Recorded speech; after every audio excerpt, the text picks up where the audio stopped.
Assalamualaikum warahmatullahi wabarakatuh.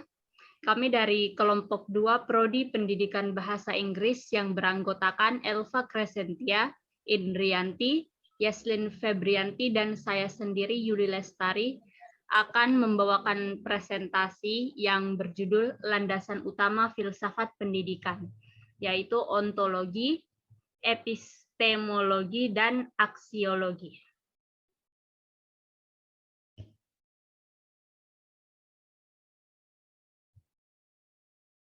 Kok nggak pindah?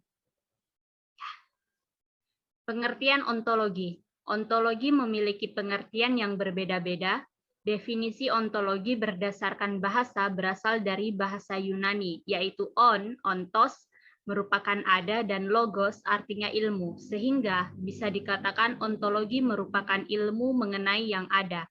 Ontologi menurut istilah merupakan ilmu yang membahas hakikat yang ada, yang merupakan ultimate reality, baik berbentuk jasmani atau konkret maupun rohani abstrak. Ontologi terbagi menjadi beberapa aliran. Yang pertama ada monoisme yang terbagi lagi menjadi dua bagian, yaitu materialisme dan idealisme. Kedua ada dualisme, ketiga yaitu aliran pluralisme, dan keempat yaitu aliran agnostisisme. Nah, hubungan ontologi dengan pendidikan. Telah kita ketahui bersama bahwasanya ontologi ialah suatu kajian keilmuan yang berpusat pada pembahasan tentang hakikat. Ketika ontologi dikaitkan dengan filsafat pendidikan, maka akan muncullah suatu hubungan mengenai ontologi filsafat pendidikan. Pendidikan adalah suatu kegiatan yang sadar akan tujuan. Di sini bermakna bahwa adanya pendidikan bermaksud untuk mencapai tujuan. Maka dengan ini tujuan menjadi hal penting dalam penyelenggaraan pendidikan. Secara umum, dapat dikatakan bahwa pendidikan dapat membawa anak menuju kepada kedewasaan, baik dari segi jasmani maupun rohani. Pendidikan ditinjau dari sisi ontologi, berarti persoalan tentang hakikat keberadaan pendidikan. Fakta menunjukkan bahwa pendidikan selalu berada dalam hubungannya dengan eksistensi kehidupan manusia. Tanpa pendidikan, manusia tidak mungkin bisa menjalankan tugas dan kewajibannya di dalam kehidupan. Pendidikan secara khusus difungsikan untuk menumbuh kembangkan segala potensi kodrat yang ada dalam diri manusia. Oleh sebab itu, dapat dipahami bahwa ontologi pendidikan berarti pendidikan dalam hubungannya dengan asal mula, eksistensi, dan tujuan kehidupan manusia.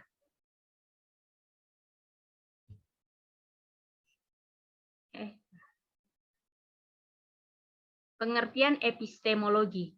Epistemologi merupakan cabang filsafat yang berurusan dengan hakikat dan lingkup pengetahuan, pengandaian-pengandaian dan dasar-dasarnya, serta pertanggungjawaban atas pertanyaan mengenai pengetahuan yang dimiliki. Epistemologis membahas tentang terjadinya dan kesahihan atau kebenaran ilmu. Epistemologi berasal dari bahasa Yunani epitesme dan logos. Epitesme berarti pengetahuan dan logos berarti teori. Dengan demikian, epistemologi berarti teori pengetahuan. Bramelt mendefinisikan epistemologi sebagai it is epistemology that gives the teacher the assurance that he is conveying the truth to his student. Definisi tersebut dapat diterjemahkan sebagai epistemologi memberikan kepercayaan dan jaminan bagi guru bahwa ia memberikan kebenaran kepada murid-muridnya. Slide selanjutnya akan dibacakan oleh Saudari Yeslin. Baik, epistemologi terbagi menjadi beberapa aliran, yaitu rasionalisme, empirisme, kritisisme, realisme, positivisme, skeptisisme, dan pragmatisme. Next. Hubungan epistemologi dengan filsafat pendidikan. Epistemologi jika ditetapkan pada kajian pendidikan, maka Pembahasan dalam epistemologi pendidikan meliputi seluk-beluk pengetahuan pendidikan mulai dari asal-usul atau sumber pendidikan, metode membangun pendidikan, unsur-unsur pendidikan, sasaran pendidikan, macam-macam pendidikan, dan sebagainya. Dalam mengurai ajaran pendidikan, diperlukan metode epistemologi pendidikan. Metode epistemologi pendidikan adalah metode-metode yang digunakan untuk memperoleh pengetahuan tentang pendidikan dan berada pada tataran filosofis.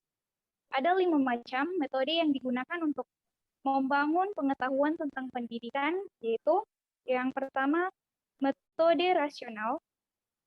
Metode rasional adalah metode memperoleh pengetahuan dengan menggunakan pertimbangan-pertimbangan kebenaran yang dapat diterima oleh akal.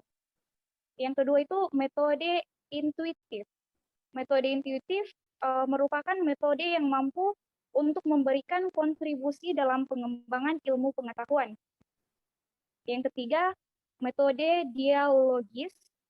Metode dialogis dalam kajian metode epistemologi dalam membangun pendidikan, yaitu dilakukan melalui karya tulis yang disajikan dalam bentuk percakapan atau tanya jawab antara dua orang ahli atau lebih berdasarkan argumentasi yang dapat dipertanggungjawabkan secara ilmiah. Selanjutnya itu metode komparatif. Metode komparatif adalah metode memperoleh pengetahuan pendidikan dengan cara membandingkan teori maupun praktik pendidikan. Selanjutnya yaitu metode kritik. Metode kritik dalam kajian ini maksudnya adalah metode untuk menggali pengetahuan tentang pendidikan dengan cara mengoreksi kelemahan-kelemahan suatu konsep atau aplikasi pendidikan. Oke. Slide ke-8 akan dibacakan oleh Saudari Indrianti. Berdasarkan bahasa Yunani, aksiologi berasal dari kata aksios, yang artinya nilai, dan logos yang artinya ilmu.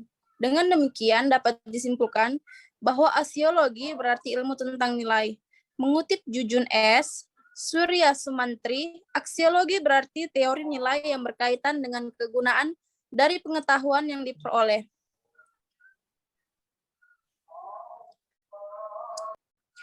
Hubungan aksiologi dengan filsafat pendidikan. Implikasi aksiologi dalam dunia pendidikan adalah menguji dan mengintegrasikan nilai tersebut dalam kehidupan manusia dan membinakannya dalam kepribadian peserta didik. Memang untuk menjelaskan apakah yang baik itu benar, buruk, dan jahat bukanlah sesuatu yang mudah. Apalagi baik, benar, indah, dan buruk dalam artian mendalam dimaksudkan untuk membina kepribadian ideal anak. Jelas merupakan tugas utama pendidikan. Pendidikan harus memberikan pemahaman atau pengertian baik, benar, bagus, buruk, dan sejenisnya kepada peserta didik secara komprehensif dalam arti dilihat dari segi etika, estetika, dan nilai sosial. Dalam masyarakat, nilai-nilai itu terintegrasi dan saling berinteraksi. Nilai-nilai di dalam rumah tangga atau keluarga, tetangga, kota, negara adalah nilai-nilai yang tak mungkin diabaikan dunia pendidikan, bahkan sebaliknya harus mendapat perhatian. Sudah menjadi ketentuan umum dan diterima oleh berbagai kalangan bahwa ilmu harus bersifat objektif. Salah satu faktor yang membedakan antara pernyataan ilmiah dan anggapan umum ialah terletak pada objektivitasnya. Seorang ilmuwan harus melihat realitas empiris dengan mengesampingkan kesadaran yang bersifat ideologis, agama, dan budaya. Seorang ilmuwan haruslah bebas dalam menentukan topik penelitiannya. Bebas melakukan eksperimen-eksperimen. Ketika seseorang ilmuwan bekerja, dia hanya tertuju kepada proses kerja ilmiah dan tujuannya agar penelitiannya berhasil dengan baik. Nilai objektif hanya menjadi tujuan utamanya, tidak terikat pada nilai subjektif. Sekian hasil presentasi dari kelompok kami mengenai landasan utama filosofi pendidikan, ontologi, epistemologi, aksiologi. Lebih kurangnya mohon dimaafkan. Wassalamualaikum warahmatullahi wabarakatuh. Waalaikumsalam warahmatullahi Waalaikumsalam wabarakatuh. warahmatullahi wabarakatuh.